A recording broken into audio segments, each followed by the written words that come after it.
자, 부가치세 신고 납부 11월 22일 13주차 2교시 수업을 진행하도록 하겠습니다. 자, 여기서 말하는 연간 거래 금액이라고 한다면 공급 대가를 의미하니라 우리가 일반 가세사업자 규정들을 앞서서 많이 살펴봤잖아요. 자, 이때는 다 공급 가액이 기준이었는데 간이가세자는 이 공급 대가를 기준으로 8천만 원을 판단을 합니다. 이게 조금 차이점이 있습니다. 그래서 이런 연간 거래 금액이 공급 대가 기준으로 8천만 원에 미달하는 영세한 소규모 사업자는 간이가세자가 될 수 있구나 라고 생각을 해주시면 됩니다. 자, 이렇게 부가치세법에서 간이가세자 규정을 둔 이유는 이런 부가치세를 신고하고 납부하고 이런 의무에 대한 부담을 완화하기 위해서 간이가세 제도를 두고 있고요. 자, 그 굵직한 특징들을 살펴보면 이렇습니다. 자, 간이가세자의 범위인데요. 자, 원칙은 직전 연도 공급 대가의 합계액이 8천만 원에 미달하는 개인 사업자는 간이가세자에 해당이 된다는 겁니다. 하지만 예외적인 규정이 있습니다. 자, 업종으로 분류를 하고 있는데요. 가세 이용장소 그리고 부동산 임대업자 이 두 업종에 해당되게 되면 공급 대가의 합계액이 4,800만 원 기준이 적용된다는 겁니다. 맞았죠? 이 4,800만 원에 미달하는 개인 사업자는 예전에는 규정이 이렇었습니다. 자, 우리 변경 전 규정에는 연간 공급 대가 합계액이 4,800만 원 미만인 그 사업자를 간이가세자로 해줬어요. 근데 변경 후 규정으로는 연간 공급 대가 합계액이 8천만 원 미만인 사업자로 규정을 했는데 여기서 예외적으로 이제 유흥 그리고 부동산 임대는 종전 규정대로 4,800만 원 기준을 두고 있다는 겁니다. 그래서 예전보다 암기할 내용이 조금 더 많아진 겁니다. 자, 그리고 이 간이가세자는 세금 계산서를 발행할 수가 없습니다. 자, 하지만 세금 계산서를 발급하도록 규정을 했는데요. 왜 그러냐 하면 이러한 사항이 발생되기 때문에 그렇습니다. 간이가세자는 우리가 저번 시간에도 살펴봤는데요. 예전에는 세금 계산서를 발행할 수가 없었습니다. 그러니까 간이가세자와 거래를 하는 일반 가세자의 경우에는 매입세 공제를 적용받을 수가 없었습니다. 매입세 공제가 안 됐어요. 그러니까 자연스럽게 일반 가세자는요, 간이가세자와 거래를 회피하려고 하는 경향이 두드러졌다는 거죠. 자, 이렇게 일반 가세자가 간이가세자 거래를 회피하는 그러한 것도 문제가 되고, 그리고 중간에 간이가세자가 있다 보면 면세사업자가 있는 것처럼 한수효과 누적 효과가 발생하는 그러한 일들이 발생을 해버리는 거죠. 자, 그래서 이러한 문제점을 해결하기 위해서 이제는 간이가세자도 원칙적으로는 세금 계산서를 발급하는 사업자로 되었습니다. 아셨죠? 자, 하지만 예외적으로 예외는 이렇게 종전 규정입니다. 종전 규정. 자, 현재 예외는 종전 규정을 따른다는 겁니다. 아래에 해당하는 경우에는 세금 계산서가 아니라 영수증을 발급할 수 있다는 겁니다. 자, 첫 번째 신규 사업자입니다. 신규 사업자. 자, 두 번째 4,800만 미만인 사업자입니다. 그러니까 이 간이가세자도 4,800만 원이 넘게 된다면 세금 계산서를 발급을 해야 된다는 거죠. 그리고 소매업이나 음식점, 숙박, 미용욕탕, 일반 소비자에게 재화나 용역을 공급하는 데 있어 가지고 소매, 음식점, 숙박업 이런 것들은요 세금 계산서를 요구하는 경우에는 발급을 하도록 되어 있습니다. 자, 이런 소매, 음식점, 숙박업은 영수증을 발급을 해도 되는데요. 상대방이 세금 계산서를 요구하는 경우에는 세금 계산서를 발급을 해야 된다는 겁니다. 자, 이 내용들을 우리 요 위에서 한번 살펴보았습니다.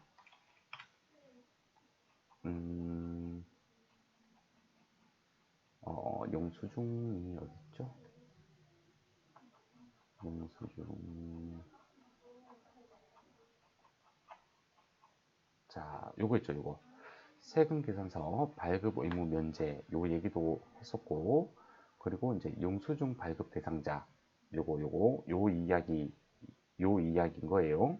그리고 요런 것들, 요런 것들을 의미를 지금 하는 겁니다. 그래서 이런 음식점, 그리고 소매, 그리고 숙박, 이런 업종들은 영수증 발급을 해도 되는, 영수증 발급이 원칙입니다. 자, 하지만 상대방이 요구하는 경우에는 세금 계산서를 발급해 줘야 되는 겁니다. 요 규정을 따라오는 거예요.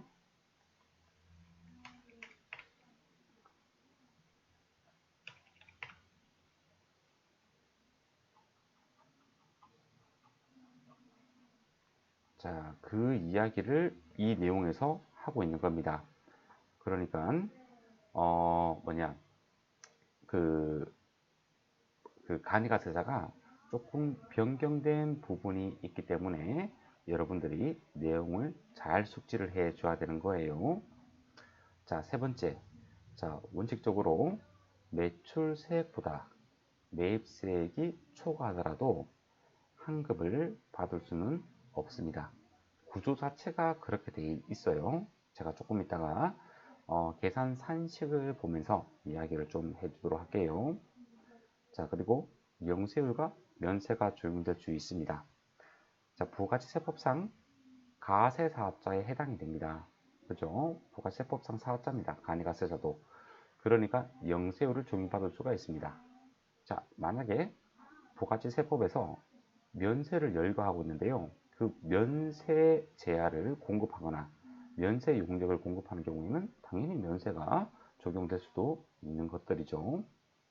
자, 그리고 공급 대가를 가세 표준을 합니다. 이게 좀 특징이죠. 그죠? 원래 일반 가세자는, 자, 원칙적으로 일반 가세자는 공급 가액의 합계액을 가세 표준으로 합니다.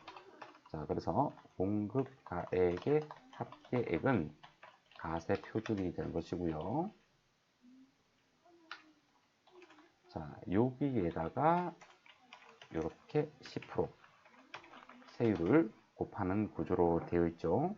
하지만 간이가세자는 공급 대가가 가세 표준에 해당이 된다는 겁니다.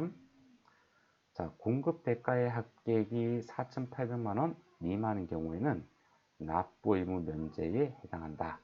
자, 일반 가세자와 다르게 간이가세자는 납부 의무 면제라는 규정이 있습니다. 자, 이 납부 의무 면제 규정은요, 공급 대가 합계액이 4,800만 원 미만이다. 그러면 너무 영세하기 때문에 납부를 면제를 시켜주는 겁니다. 자, 근데 물론 이 간이가세자는 이 납부 의무 면제 규정이 없다 하더라도 부가가치세를 거의 납부를 하지 않는 그러한 그 사업자에 해당이 되는 겁니다. 자, 이 특징들 매우 중요한 거기 때문에 자, 여러분들 내용을 좀 잘 숙지를 해 줘야 됩니다. 자, 이제 간이가세자의 범위를 보도록 할게요. 자, 이 간이가세자 적용 대상 사업자는요, 우리가 위에서 살펴보았습니다. 이 간이가세자 범위에서요, 이미 살펴본 내용입니다. 자, 적용 배제 사업자가 있습니다. 자, 1, 2, 3번에 해당하는 사업자들은 간이가세가 적용될 수가 없습니다. 자, 일단은 법인 사업자입니다. 자, 법인 사업자는 간이가세 규정이 적용되지 않습니다. 자, 두 번째, 간이가세가 적용되지 아니하는 다른 사업장을 보유하고 있는 사업자. 자, 우리 볼게요. 자, 한 명의 사업자가 여러 개의 사업장을 둘 수 있는가? 자, 예를 들어, 자, 서울에서 옷 장사를 하고, 부산에서 꼼장어 음식점을 하고, 대구에서 섬유 제조업을 하고, 자, 이렇게 할 수 있는가? 라는 겁니다. 정답은 할 수 있다라는 겁니다. 자, 그래서 이 옷장사 할 때 무슨 동대문 패션 이런 식으로 상호를 줄 수 있는 거고요. 자, 부산 꼼장어 같은 경우에는 뭐 기장, 원조 꼼장어 이런 식으로, 그리고 대구에서 섬유하는 거는 뭐 대구 뭐 으뜸 섬유 제조 뭐 이런 식으로 할 수 있겠죠. 네. 자, 한 사람이 여러 개의 사업장을 둘 수 있습니다. 자, 근데 이렇게는 안 된다는 거예요. 어떻게 해요? 동대문 패션은 간이고,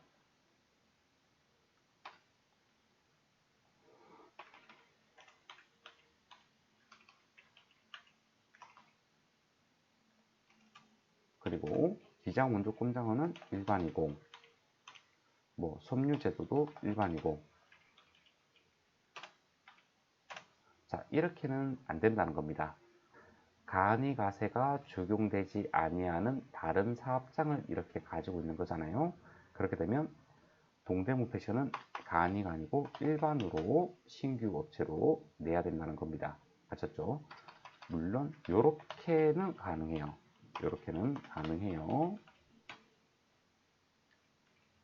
자, 이렇게는 가능한데 어느 하나 이렇게 일반 가세 사업자가 있다. 그러면 전부 다 일반으로 해줘야 된다는 겁니다. 아셨죠? 자, 그게 두 번째 규정입니다. 세 번째, 자, 소득세법상 복식후기 의무자입니다. 자, 소득세법상 복식후기 의무자는요, 이게 이제는 금액이 달라졌기 때문에 3번이 이제 나와줘야 됩니다. 그게 무슨 말이냐면, 자, 우리가 복식후기 의무를 따질 때, 자, 도소매업이 있고, 그리고 제조업이 있고, 그리고 이제 뭐 어떤 서비스업 이런 게 있습니다. 자, 서비스업 같은 경우에는 7,500만 원, 제조업은 1억 5천만 원, 도소매업은 3억 원. 이렇게 넘어가게 되면 간편장부가 아니라 반드시 복식후기로 해야 됩니다. 그러니까 예전에는 4,800만 원이 당연히 복식후기 의무자라고 한다면 4,800만 원이 넘을 수밖에 없습니다. 하지만 지금은 8천만 원의 기준이 있기 때문에 소득세법상 복식후기 의무자라고 한다면 네, 요것 때문에 이제는 조금 삭제돼야 되는 내용이 된다고 해당이 되겠네요. 그래서 요 1번과 요 2번 요렇게 여러분들이 조금 외워주시면 될 것 같습니다. 그래서 1번과 2번은 간이가세를 적용받을 수 없는 사업자에 해당이 됩니다. 자, 이번에는 업종으로 제한을 두고 있는 거예요.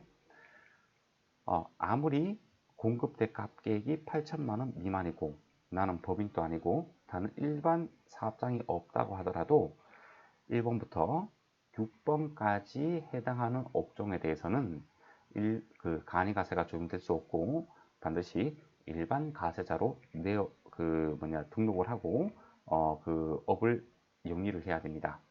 자, 첫 번째는 강업, 제조업, 도매업, 상품중개업, 부동산 매매업입니다. 자, 이런 업종은 공급 대가가 8천만 원에 미달하게끔 나올 수가 없는 업종들입니다. 이런 중개업, 부동산 매매업, 도매업 이런 것들은요. 물론 강업, 제조업은 어떤 사항에 따라서 공급대가의 합계액이 8천만 원에 미달할 수도 있습니다. 근데 이런 강업하고 제조업은 기간 산업입니다. 굉장히 많은 어떤 투자가 이루어져야 되거든요. 간이가세사와 일반 가세사의 차이점이 뭐냐면 부담한 매입세 공제를 받을 수 있느냐 없느냐예요.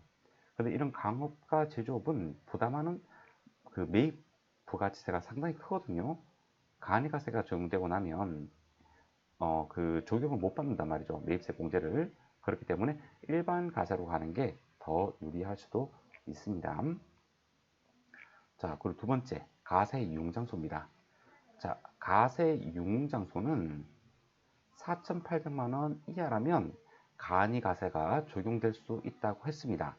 그런데 갑자기 적용 배제 업종으로 되어 있는데요. 자, 이것은 일정 지역 내에 해당하는 가세 이용장소업을 이야기하는 겁니다.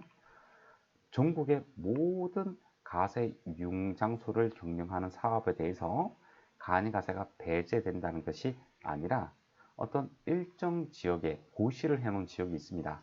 자, 이런 지역에서는 안 된다고. 자, 그런 일정 지역에 해당되는 가세 이용 장소만 안 되는 거예요.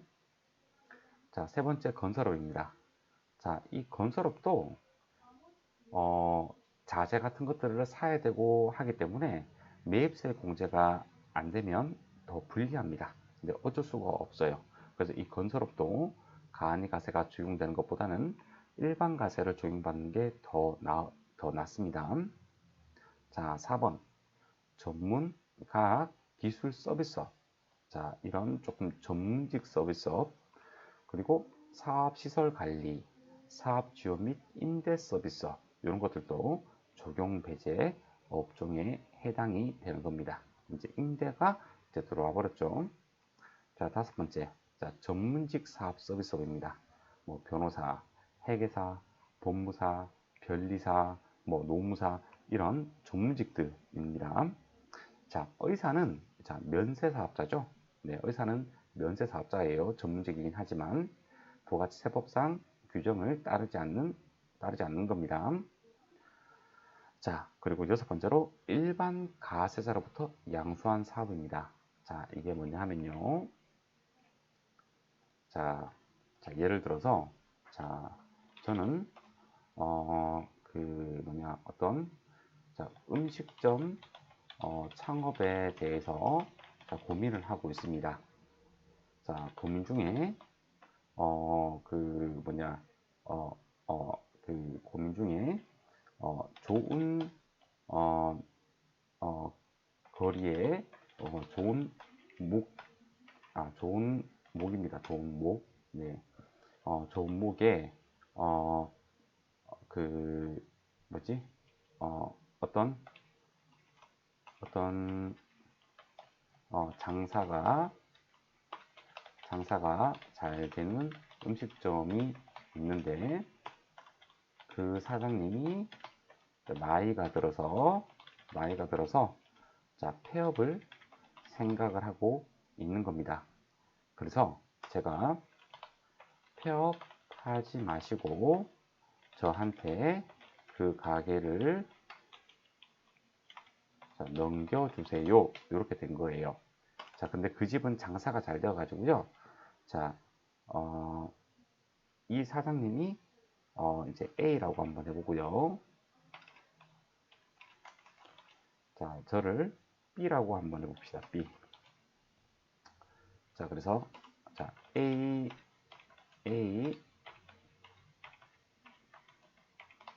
사장님이 저한테 접니다. 네. 저한테 이 가게를 양도를 하려고 합니다. 양도.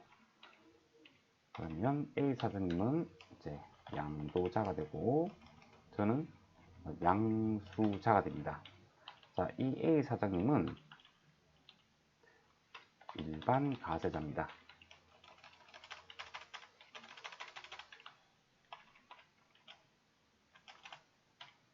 자, 그렇다면 나는 간이 가세자냐 또는 일반 가세자냐 라는 건데요. 자, 여기에서 일반 가세자로부터 양수한 사업은 간이 가세자가 안 됩니다. 그래서 결국 인수한 나는 일반 가세자로 등록을 해야 된다는 겁니다. 아셨죠? 네, 이러한 사항을 이야기하는 겁니다. 자, 지금 우리 간이 가세자의 특징을 살펴보았고요. 아, 이런 친구들이 간이 가세자구나. 자, 두 번째로 간이 가세자 중에서 자, 요러한 일정 금액 규모를 갖춘다 하더라도 1번이나 2번에 해당이 되고 나면 간이 가세자가 될 수 없고, 두 번째로 자, 이런 업종을 영위하게 되면 간이 가세자가 될 수 없구나 라는 것을 여러분들이 기억을 해주세요. 자, 세 번째로 가세기간입니다. 자, 간이 가세자는 일반 가세자는 우리가 뭐 1기, 2기 뭐 이런 식으로 있잖아요. 하지만 간이 가세자는 그냥 1월 1일부터 12월 31일까지를 신고 기간으로 합니다. 기간. 자, 신고 납부는요. 가세기간 종료 25일 이내이기 때문에 가세기간이 1기 하나밖에 없는 거예요. 1월 1일부터 12월 31일까지. 그래서 12월 31일 종료 후 25일 이내이기 때문에 다음 연도 1월 25일까지 신고하고 납부하면 끝나는 겁니다. 자, 하지만 우리 일반 가세자도 여기 있었다, 그죠? 자, 법인을 제외하고 개인 일반 가세자를 기준으로 본다면 자, 1기 예정이 있고 1기 확정이 있고 2기 예정이 있고 2기 확정이 있습니다. 자, 1기 예정분에 대해서는 고지가 나오고 1기 확정분에 대해서는 신고를 해야 되고 2기 예정분에 대해서 고지를 하고 1기 확정분에 대해서 신고를 합니다. 자, 이때 신고를 할 때는 1기분 전체에 대해서 하는 거고 2기 확정 때는 2기분 전체에 대해서 하는 겁니다. 자, 이 전체라는 말은 1월부터 6월까지 라는 것이고 2기 확정은 7월부터 12월까지 이 6개월을 이야기하는 겁니다. 자, 법인이라면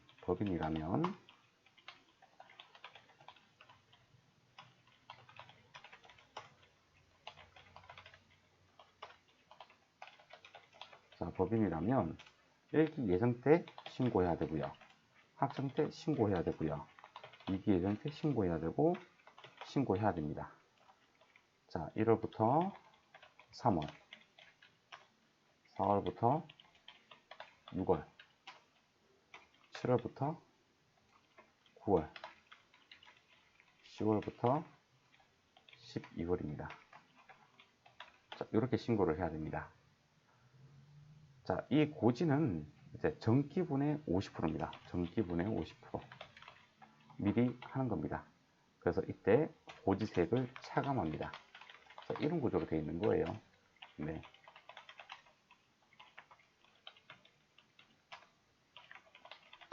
자, 이런 식으로 되어 있습니다.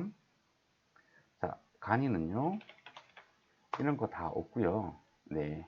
자, 그냥 1기가 1월부터 12월입니다. 그래서 그 임년 1월 25일까지 신고 납부하는 겁니다. 자, 그런데 여기도 예정 고지가 있습니다. 언제요? 7월입니다. 7월.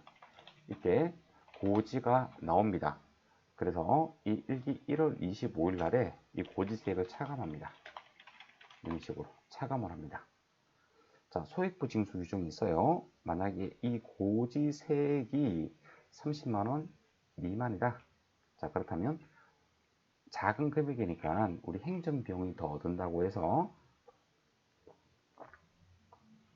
그냥 그 신고 납부할 때 한꺼번에 내세요 라는 겁니다. 네, 별 의미는 없습니다. 네, 간이가사자의 이 중간 예정고지는 별로 의미는 없습니다. 자, 그리고 납부의무 면제, 우리 아까 공부하셨다 그죠? 네, 요거예요. 자, 공급 가액이 아니라 공급 대가가 4,800만 원 미달이 될 때, 미만일 때 부가치세 납세 의무가 없는 겁니다. 설령 계산을 했을 때 부가치세가 산출이 된다 하더라도 납부 의무가 면제가 되는 겁니다. 자, 간이가세 폭입니다. 자, 만약에 거래를 하는 데 있어서 간이가사자로 되어 있기 때문에 일반 가세자가 거래를 회피해서 나 도저히 안 되겠다, 그냥 일반 가세자로 적용을 받고 싶다 라고 한다면 어떻게 하느냐. 자, 일반 가세자로 적용받고자 하는 달에 전달 마지막 날까지 간이가세 포기 신고서를 제출하면 됩니다. 자, 예를 들어서 나는 7월 1일부터 일반 가세 사업자가 되고 싶다 라고 한다면 6월 30일까지 간이가세 포기 신고서를 제출하면 된다는 겁니다. 아셨죠? 네. 자, 두 번째, 간이가세를 포기를 하게 되게 되면 3년이 되는 날에 속하는 가세 기간까지는 간이가세자 규정을 적용받지 못합니다. 자, 예를 들어서 나는 2021년 7월 1일부터 일반 가세자가 되고 싶어서 6월 30일까지 간이가세 포기서를 제출을 하게 되면 간이가세가 포기가 되는데요. 대신에 2022년 그리고 2023년 그리고 2024년. 자, 보면 2022년 6월 30일, 2023년 6월 30일, 2024년 6월 30일이 3년이 되고, 이 2024년 가세 기간까지는 간이가세 규정을 적용받지 못한다는 겁니다. 아셨죠? 자, 이거 면세 포기하고 또 다릅니다. 자, 이 면세 포기는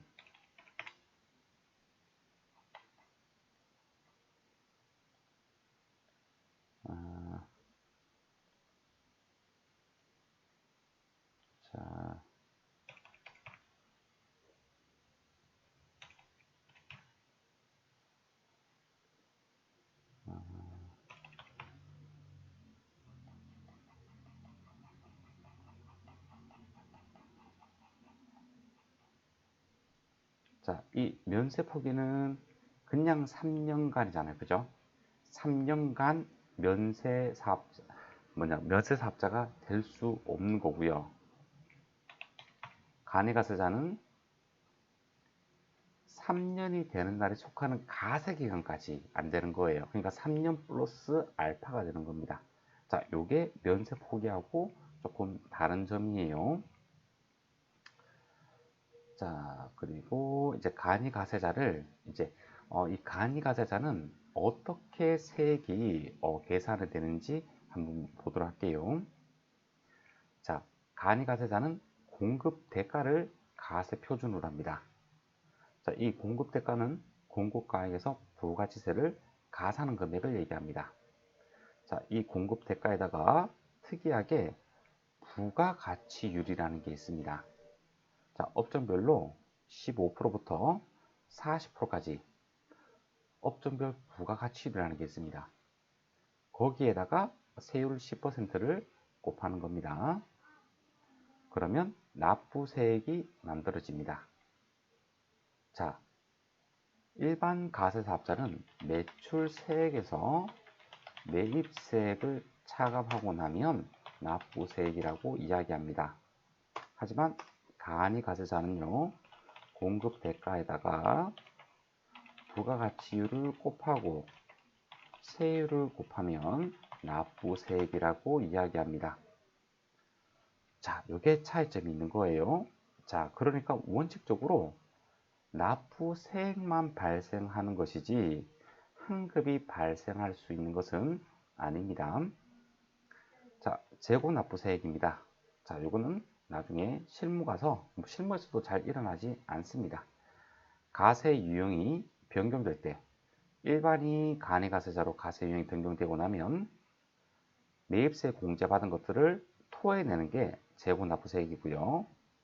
간이가세자가 일반 가세자가 되게 되면 일반 가세자는 매입세 공제를 받아야 되는데 간이가세자일 때 매입세 공제를 안 받았기 때문에 이 재고납부세액이 마이너스가 됩니다. 꼭 플러스만 있는 게 아닌 거예요. 네.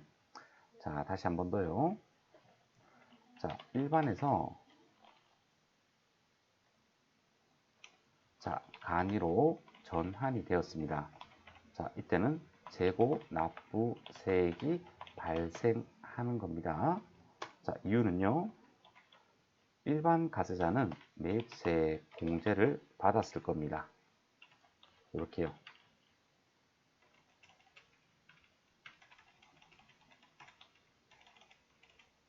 자, 근데 간이가세자는 매입세 공제를 받을 수 있나 없나요? 없습니다.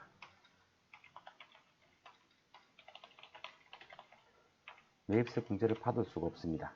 자, 그래서 이 매입세 받은 것들을 어떻게 하라고요? 그렇죠.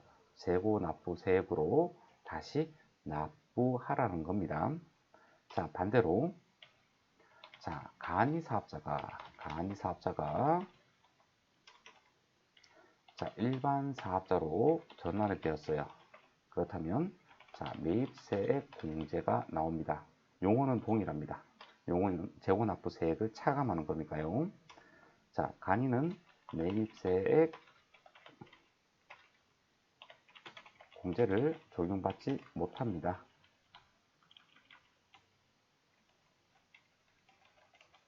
자, 일반 사업자는요, 매입세 공제를 적용받을 수가 있습니다. 자, 따라서 매입세 공제 받지 않았던 것을 어떻게 해요? 매입세 공제를 받아라 라는 겁니다. 자, 지금 우리가 공부하고 있는 이 재고납부세액은 요 위의 것을 이야기하고 있는 겁니다. 아셨죠? 자, 세액공제입니다. 자, 우리 세금 계산서 뭐 이런 것들을 받았을 때는요. 자, 이 공급 대가에다가 0.5%를 곱한 금액을 세액공제, 그러니까 매입세공제가 아니라 세금 계산서 등 세액공제 형식으로 차감을 해줍니다. 자, 그리고 신용카드 매출준표 발행세액공제 이것도 해줍니다. 자, 이거 우리 공부했습니다. 1.3%라고 이게 차가감 납부세액 있죠? 여기에서 공부를 한 내용입니다.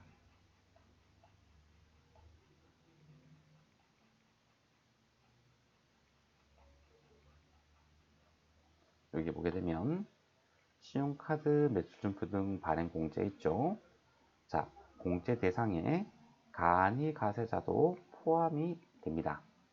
공제액은 동일합니다. 1.3%에 해당이 됩니다. 자, 이 신용카드 매출준표 발행세액 공제는 다 되는 게 아니라 간이가세자와 그리고 영수증 의무 발급 간이가세자만 해당이 되는 거예요. 자, 그리고 매우 중요한 거.